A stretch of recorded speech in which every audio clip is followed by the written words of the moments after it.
Well, good morning, everybody. Christmas Eve day. Wow. And we're reading through Second Peter, all three chapters, and Jude, also in some translations known as Judah. And in both of these letters, it is incredible how it comes across that without Jesus in us, we are brute beasts. We're just beasts. We live by our instincts. We live by what we think is best. We live according to our desires. We live it's just instinct. It's an animalistic type of instinct of self-preservation. Sure, we're great with tools. We're great with thinking through problems. We're great with a form of love. We're great with building community, or at least we were. There is that ability, but much of it centers upon ourselves. It centers upon self-preservation. We gather together for self-preservation. We gather together because we need connection. We need it for ourselves. We need connection. That's the way we were created. So we act on that instinct. It's there's usually something broken when we want to move away from people. There's usually something that's not quite right. It's with Jesus. It's with Jesus that we are brought into a new creation. We become a new thing. And as a new thing, we have new instincts. We have new desires. Christ in us. We have the divine nature in us. Not only were we created in his image, but we have his nature when we have Christ. And as such, we learn, it is a learning process, we learn how to think like him. We learn how to feel like him. We learn how to act like him. And so we go beyond the animalistic, the brute instincts of self-preservation. We get to the point where actually we're willing to lay down our life for someone, even for our enemy. We're willing to live a life of sacrifice. We're willing to pour out love even when that won't be returned to us. In the world, we will love those who love us. Those who are kind to us, we will be kind back. But you hear it all the time on social media. I'm nice to people who are nice to me, but man, you're mean to me, you're going to get it back. That is the nature of humanity, the broken nature of humanity. But we hear in 2 Peter and in Jude here that there's a distinction. When we have Christ, there's a distinction between us and those who are without Christ.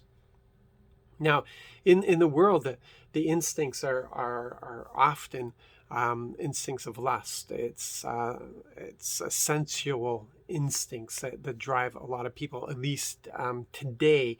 Now that a lot of restraints are thrown off, we see everything in our society is revolving. It seems to be revolving around sex, or how we see sex, or how we identify, or what our desires are in that area, and it's all out in the open now. And the immorality that arises from that. And they say that morality is defined by each person, and that's the problem.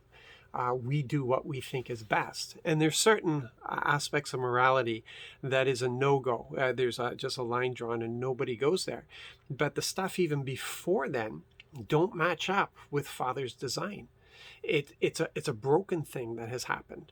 It's broken. It's not as our Father intended it. There's nothing you can do about it. Can I tell you? You can't preach morality. Don't do it. Don't preach morality. The only thing we preach is Christ. And when people receive Christ, then the brokenness is repaired, and people desire to walk in God's morality. They desire to walk in that righteousness. And sometimes when they don't understand what that is, God gives to them trainers, so those who will come alongside and help them to understand what that is. Let them see where God demonstrates that for himself, where he shows us what is right and what is wrong. But you can't have that sense of right and wrong other than what the law reveals. But if you reject the law, if you reject God, then there is no moral compass. There is none of that. You are going to define that for yourself. It is when we receive Christ, when we receive the Holy Spirit, that moral compass is renewed in us. But we don't act on it according to a law. We do it according to our relationship with Christ. We do it because he says it's right. And we want to walk in righteousness with him. We love him so much that our desire isn't for ourselves, it's for him. So even those things that attracted us, those things that satisfied us, now with Christ, we don't find satisfaction in those things. They're absolutely empty to us. And our satisfaction is found in him, in obeying his commands, empowered by love. That's what it comes down to. You can tell somebody that something is wrong, morally wrong, but without Christ, they have no light. They have no light to understand that for themselves. Only the Spirit brings conviction, and the conviction that the Spirit brings is the need for Jesus Christ. That's a conviction that it's a conviction. The Spirit convicts us concerning righteousness. He convicts us according to righteousness. So when we're doing something that doesn't line up with Father, Holy Spirit comes in and convicts us so that we desire righteousness, and we will reject that thing, and we will desire that righteousness. Some people find this splitting hairs, but it's for me personally, it matters a great deal. Because if we could do this according to rules, if we could do this according to what God says is right and wrong, then Jesus wouldn't have had to go to the cross. We could have lived the law. But we're not capable of living the law, and that's why we need Jesus. And then we're recreated, and we're given everything that we need to live godly lives. It's all planted in us, and we grow up into that, and it's due to relationship, not according to law. That the law is still right, the law is still holy, the law is still perfect, but it's now becomes who we are instead of what we're trying to live towards. I hope you can understand that. You guys be blessed today. Be blessed, be encouraged in your Christmas preparations, and I pray that you won't set God aside during Christmas, but instead take more time because we're celebrating him. You guys be blessed, be encouraged. Have a great day.